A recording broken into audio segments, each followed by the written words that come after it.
저와 함께 인사 나누시겠습니다. 참 잘 오셨습니다.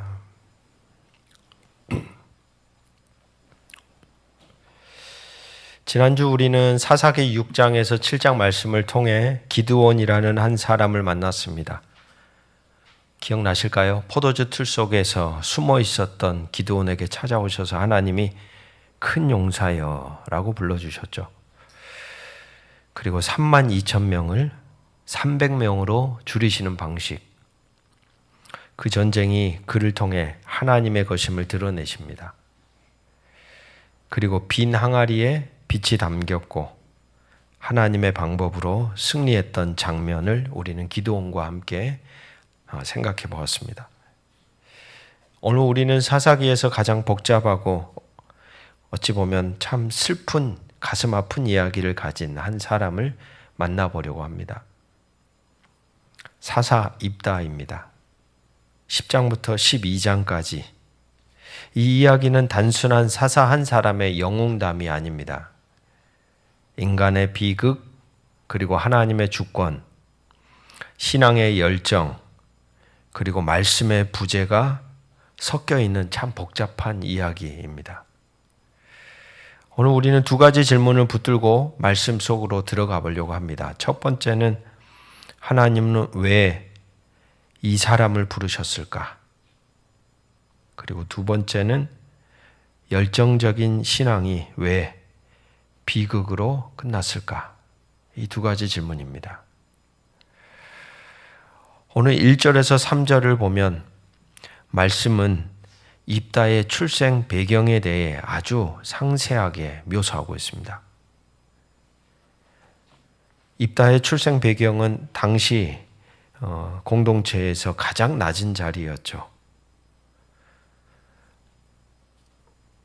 아버지 길르앗의 본처에게서 난 이복 형제들이 그를 집에서 쫓아냅니다. 그리고 그는 기생의 아들이었습니다. 그리고 아버지의 기업을 이을 권리가 없다는 이유로 그를 집에서 쫓아냅니다. 그래서 입다는 돕당으로 피신하죠. 그리고 그 변두리 땅에서 잡류들과 함께 살았다고 기록하고 있습니다. 그래서 이 잡류라는 단어를 히브리어로 좀 더 생각해 보면 빈자들이라는 뜻입니다. 빈자들. 그리고 쓸모없는 자들. 한마디로 사회에서 버려진 자들이 버려진 자 곁으로 모여들었던 것입니다.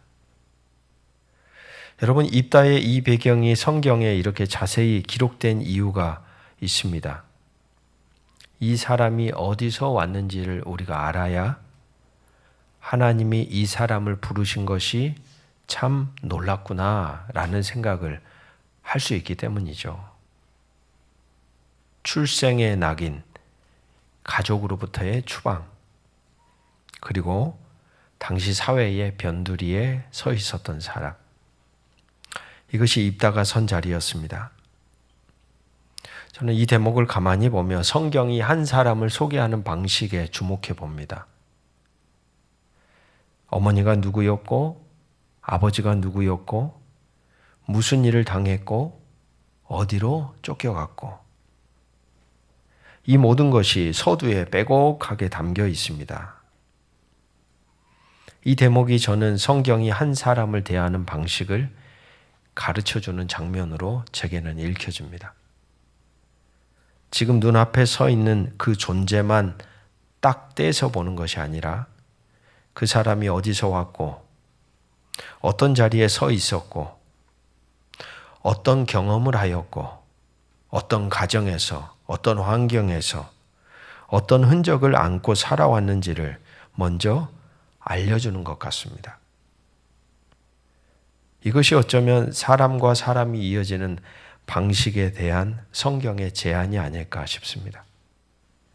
겉으로 보이는 현재의 모습만으로 판단하지 않는 것, 해석을 잠시 보류하고 그 존재를 좀 더 알아가도록 우리 안에 기다림을 만들어내는 것, 한 존재를 바로 알아가려는 애씀, 바로 그것이 성경이 보여주는 만남의 본질이라는 생각이 듭니다. 생각해 보십시오. 우리가 살아가는 일상에 이러한 만남의 자리가 넘쳐난다면 어떻게 될까요? 적어도 우리는 천하보다 귀한 한 사람 한 사람을 표면적으로 함부로 해석하고 함부로 판단하는 일을 덜 하게 될 것입니다. 입다의 배경을 이렇게 세심하게 기록하고 있는 성경의 기자는 어쩌면 우리에게 입다뿐 아니라 서로의 인생을, 여러분 곁에 만나는 수많은 다양한 사람들을 이렇게 그들을 바라보고 읽어달라고 요청하고 있는 것이 아닐까 하는 생각이 듭니다. 그 다음 장면을 보십시오. 암몬이 이스라엘을 침공하자 길르앗 장로들이 급히 입다를 찾아옵니다. 참 사람이 이렇게 참 이기적인 것이죠. 쓸모없다고 가차없이 잘라낼 때는 언제고, 그 쫓아냈던 사람들은 도대체 어떤 마음으로 찾아왔을까요? 아마도 몹시 다급해 보입니다. 자기들이 죽게 생기니까 수단 방법 가리지 않고 어찌됐든 이걸 막아보려고 한 것이 아니었을까요? 기업을 이을 자격이 없다고 했던 그 사람에게 이제는 도리어 정반대의 제안을 하고 있습니다. 우리의 지도자가 되어달라. 그들이 필요했기 때문입니다. 입다는 할 말을 정확하게 합니다. 7절에 너희가 나를 미워하여 내 아버지 집에서 쫓아내지 아니하였느냐? 이제 너희가 환난을 당하였다고 나에게 왔느냐? 정확한 사실에 대한 언급이죠. 그리고 그는 조건을 달고 돌아갑니다. 결국 길르앗 장로들과 언약을 맺고 여호와 앞에서 지도자로 세워줍니다. 입다의 이야기는 사사기에 흐르는 다양한 이야기들과 버물러져서 우리에게 하나님이 어떤 사람을 사용하시는지, 그리고 오늘 아침에 우리가 읽어가는 고린도전서에도 나오는 하나님이 어떤 사람들을 통하여 공동체를 세워가는지, 그것과 연결이 되는 것처럼 보입니다. 기드온, 우리가 읽었던 것처럼 므낫세 중에 가장 약한 집안의 막내였습니다. 오늘 입다, 기생의 아들로 가족에게 쫓겨난 사람이었죠. 자랑할 것이 아무것도 없습니다. 히브리서 11장에 가보면 기드온, 바락, 그리고 삼손과 함께 이 입다를 믿음의 영웅의 이름들 사이에 끼워 놓았습니다. 하나님은 중심이 아닌 변두리에서 당신의 사람들을 세워가십니다. 세상이 버린 자를 하나님은 역사의 무대로 부르십니다. 그게 하나님이 일하시는 방식입니다. 입다가 지도자가 된 후 그는 먼저 전쟁이 아닌 외교를 시도합니다. 암몬 왕에게 사신을 보내 역사적 사실을 조목조목 논증하며 이스라엘이 왜 이 땅에 있는지를 설명합니다. 어찌 보면 참 분별력 있는 지도자의 모습 같습니다. 무조건 힘으로 해결하려는 게 아니라 정확한 팩트를 근거로 해서 왜 이 땅에 우리가 존재하게 됐는지를 역사적 사실을 통해 상대를 설득하려고 했던 것이죠. 하지만 왕이 말을 듣지 않자 하나님이 직접 개입하십니다. 11장 29절을 보시면 우리 같이 한번 따라해 볼까요? 여호와의 영이 입다에게 임하시니. 암몬 왕이 말을 듣지 않자 그 다음 이어지는 말씀이 여호와의 영이 입다에게 임하시니로 시작합니다. 이것은 입다의 군사적 능력 또는 잡류들의 전투력이 아니라 전쟁의 실제 동력이 무엇인지를 우리에게 성경은 말하고 있습니다. 여호와의 영이 입다에게 임하시니. 사사기를 일관하는 패턴이 있습니다. 사사가 일어날 때마다 여호와의 영이 임하시니. 온니엘 사사, 기드온, 입다, 삼손, 그 말씀 구석구석에 꼭 이 문장이 반복이 됩니다. 여호와의 영이 임하시니.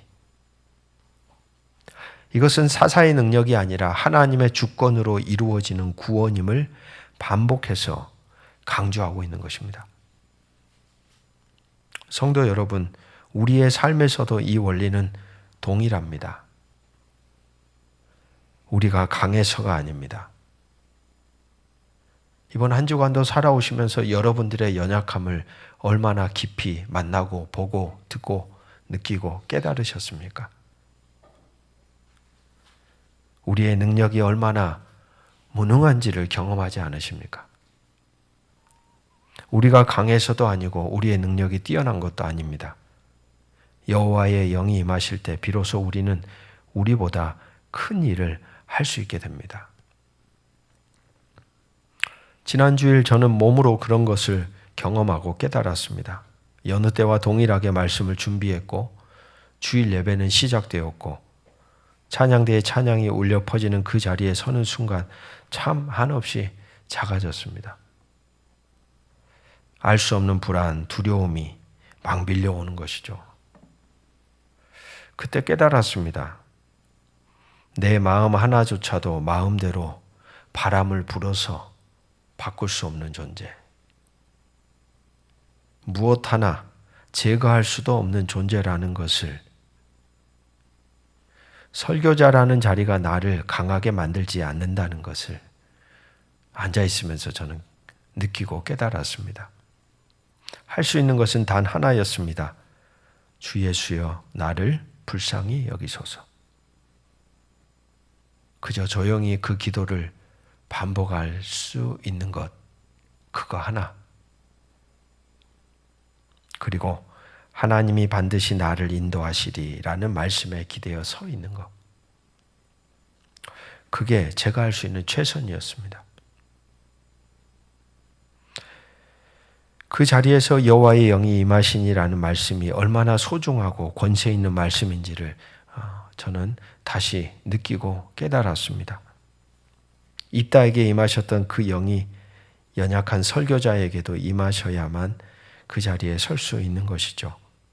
이건 저만의 이야기가 아니라 사실 오늘 성도로 살아가는 우리 모두의 이야기라고 저는 생각합니다. 참 사람이라는 존재는 참 연약합니다. 그렇게 강한 존재인 듯 하나 한없이 작아지고 부서지고 불안해하고 두려워합니다. 그게 우리의 주소죠. 그리고 바로 그 연약함이 여호와의 영이 임하시니 라는 말씀이 들어올 수 있는 틈이라고 저는 생각합니다. 여호와의 말씀이 임하시니, 여호와의 영이 임하시니. 저와 여러분에게도 그런 틈이 더 많아지기를 주의 이름으로 축복합니다. 그런데 바로 그 자리에서 이야기가 갑자기 어두워집니다. 30절, 31절. 입다가 서원을 합니다. 주께서 과연 암몬 자손을 내 손에 넘겨주시면 내가 암몬 자손에게서 평안히 돌아올 때에 누구든지 내 집 문에서 나를 영접하러 나오는 그를 여호와께 번제물로 드리겠나이다. 여러분, 이 서원은 어디서 온 서원일까요? 성경학자들은 이 서원이 당시에 있었던 주변 민족, 특히 암몬족 속의 신앙 방식에 영향을 받지 않았을까 생각합니다. 암몬족 속은 그들의 신 밀곰, 몰록에게 인신제사를 드렸거든요. 입다의 서원 방식이 이것과 닮아 있다는 겁니다. 신앙의 열정은 있었습니다. 하지만 그 열정이 하나님의 말씀이 아니라 주변 세계의 방식으로 표현된 겁니다. 이것이 사사기가 경고하는 어찌 보면 혼합주의적 신앙의 위험입니다. 그리고 입다가 전쟁에서 승리하고 집에 돌아오는 날 가장 먼저 나온 사람은 누구였습니까?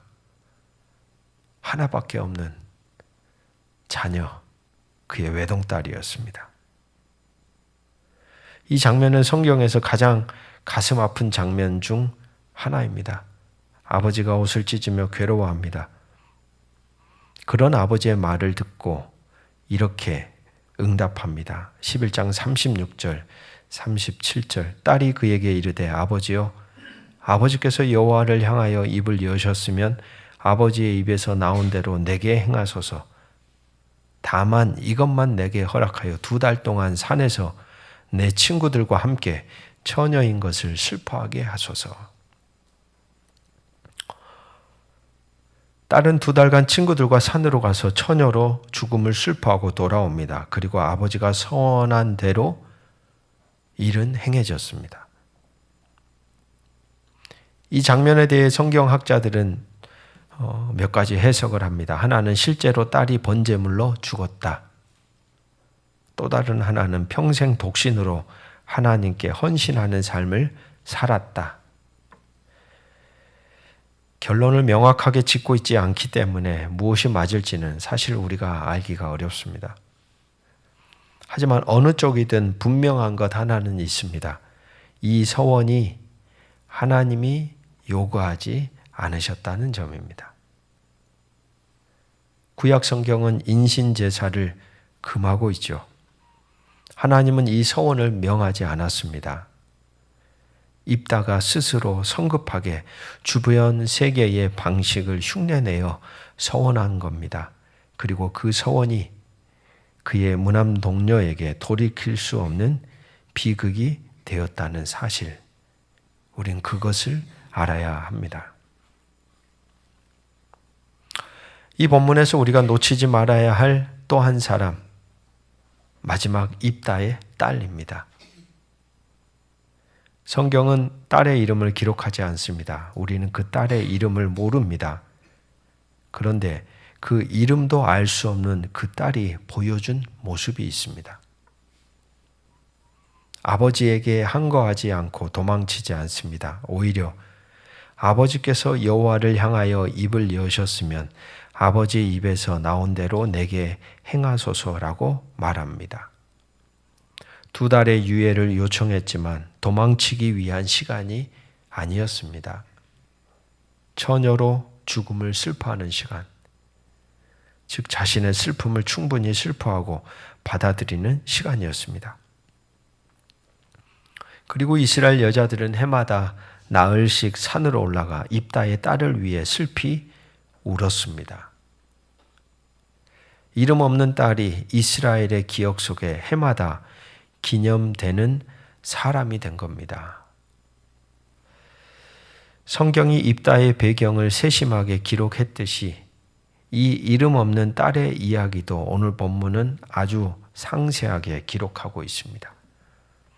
이름은 없지만 그 딸이 어떻게 슬퍼했는지, 친구들과 어떻게 산을 올라갔는지, 이스라엘이 그녀를 어떻게 기억했는지가 담겨 있습니다. 그렇습니다. 성경은 이름 없는 자들도 표면으로만 처리하지 않습니다. 그 존재의 깊이와 흔적을 상세하게 기록하고 있다는 겁니다. 하나님 나라에서는 이름 없는 자들도 기억됩니다. 표면으로 살다가 사라지는 존재는 없습니다. 오늘 입다의 딸처럼. 오늘 말씀을 맺습니다. 입다의 이야기는 우리에게 동시에 2가지를 가르쳐 줍니다. 첫째는 소망입니다. 하나님은 버려진 자를 부르십니다. 다시 말해, 이 땅에 버려진 사람은 아무도 없다는 말이겠죠. 세상이 아무리 사람을 버리고 잘라내고 쓸모없고 가지치기 하고 그렇게 하더라도 하나님의 역사, 하나님의 일하심 속에서는 잘려져 나가는 인생은 단 한 사람도 존재하지 않습니다. 어떤 사람에게도 하나님은 소망을 두십니다.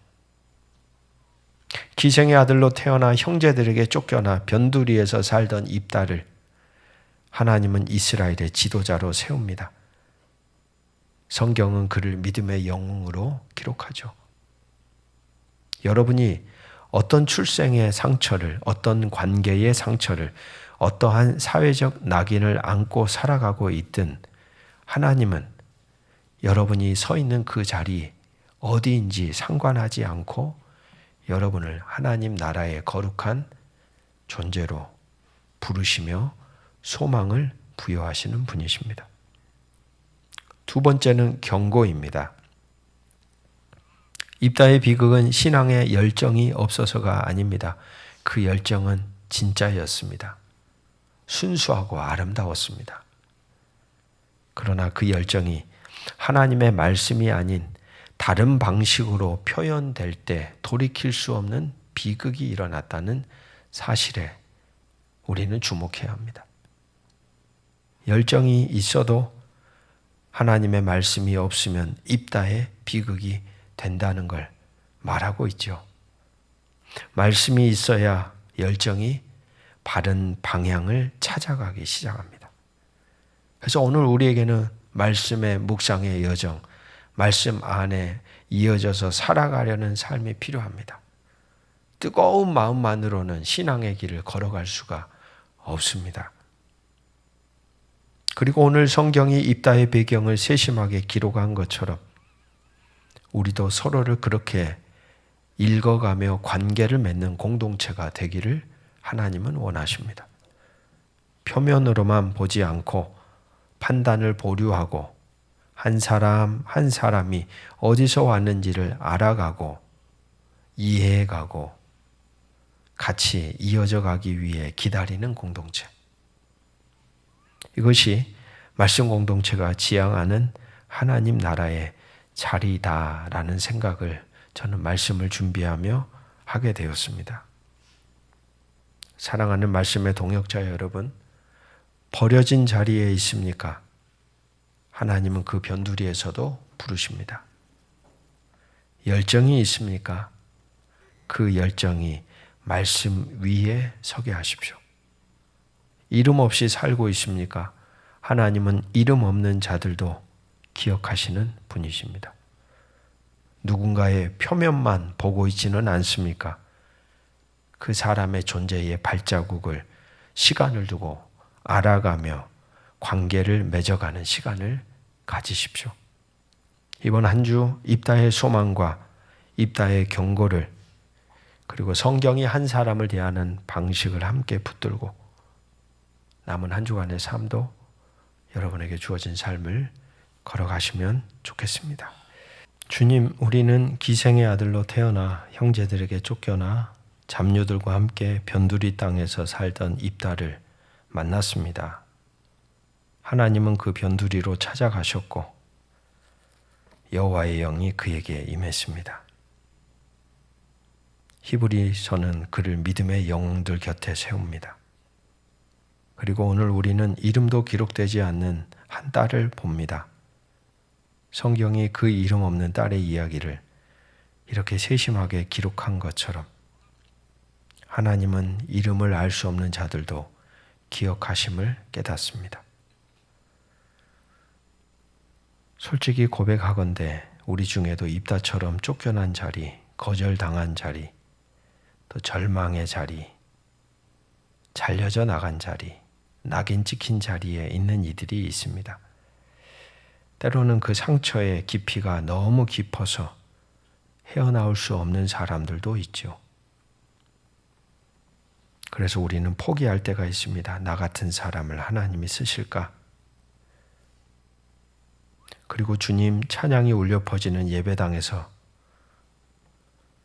말씀을 전하는 설교자조차도 한없이 작아지고 두려워지는 날이 있습니다. 내 마음 하나조차 마음대로 되지 않아 그저 주 예수여 나를 불쌍히 여겨서 라고 기도만 붙들었던 자리들이 있습니다. 그 자리에서 우리는 배웁니다. 여호와의 영이 임하시니 그 말씀이 얼마나 소중하고 권세 있는 말씀인지. 입다에게 임하셨던 그 영이 오늘도 우리에게 임하셔야만 우리가 우리의 자리에 바로 설 수 있다는 것을. 주님, 오늘 입다의 이야기로 우리의 포기에 금이 가게 하옵소서. 동시에 입다의 비극도 기억합니다. 열정은 있었지만 말씀이 없을 때 전혀 생각하지 못하는 방향으로 흘러갔습니다. 우리의 신앙의 열정이 입다의 서원처럼 말씀 없는 거래가 되지 않게 하옵소서. 주님, 성경이 입다의 배경을 세심하게 펼쳐 보이듯 우리도 서로를 그렇게 대할 수 있는 아름다운 공동체로 세워져 가도록 우리를 붙들어 주시옵소서. 버려진 자리에 입다를 찾아오신 하나님, 이름 없는 딸을 기억하시는 하나님, 연약한 자들의 무너진 자리에도 찾아오시는 하나님, 예수 그리스도의 이름으로 간절히 기도드립니다. 아멘.